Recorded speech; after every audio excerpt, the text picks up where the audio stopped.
অতিথি পাখির কলকাকলিতে মুখরিত সিরাজগঞ্জের উল্লাপাড়ার বাকুয়ার কন্ডার বিল। পাখির কিচিরমিচির শব্দে ঘুম ভাঙে এলাকাবাসীর। তবে পাখির শিকার করায় অনিরাপদ হয়ে উঠেছে এই অভয়াশ্রম। উল্লাপাড়া থেকে আলামিনের তথ্য ছবিতে বিস্তারিত জানাচ্ছেন রাশেদ আকন। অতিথি পাখির জলকেলি আর খুনসুটি, সেই সঙ্গে কিচিরমিচির শব্দ, ঝাঁক বেঁধে ওরাউরি নজর কাড়ে যে কারো। প্রতি বছর সিরাজগঞ্জের উল্লাপাড়ার বকুয়ার কন্যার বিল সহ বিভিন্ন বিলে এভাবেই বসে ভিনদেশি পাখির মেলা। বিকাল টাইম হলে বেশি পরিমাণে দেখা যায়। আমরা সবাই এখানে দাঁড়াতে পাখিদের দেখি, অনেকজনই আসে বাইরের থেকে। খালি ঝাঁক ধরে উঠতেছে আর বেড়াইতেছে। আমার এখানে লোকজন বহু লোকজন দেখতেছে তো এই পাখি।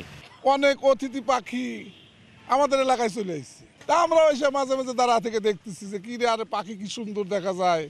শীত মৌসুমে মাঠে ফসল তৈরির জন্য জমি প্রস্তুত করেন কৃষকরা, তাই এই সময় অনেক পাখি বসতে পারে না বিলে, উড়ে যায় অন্যত্র।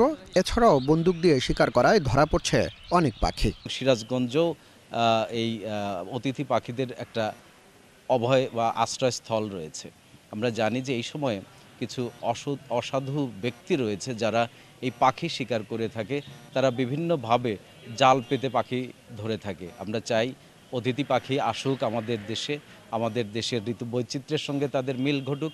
অতিথি পাখি শিকার বন্ধে সবার সম্মিলিত উদ্যোগ দরকার বলে মনে করেন পরিবেশবিদ। নিরাপদ আশ্রয় এবং পাখির অভয়াশ্রম করার জন্য সরকারি আগবাড়ির ফলে নানা উদ্যোগ নিয়েছে। বিশেষ করে এর সাথে বৈষ্ণব ছাত্ররা আমাদের সহযোগিতা করছে। আমরা ক্যাম্পাসে পাখি বাসা বাঁধার জন্য আমরা অনেক হাড়ি বসিয়েছি।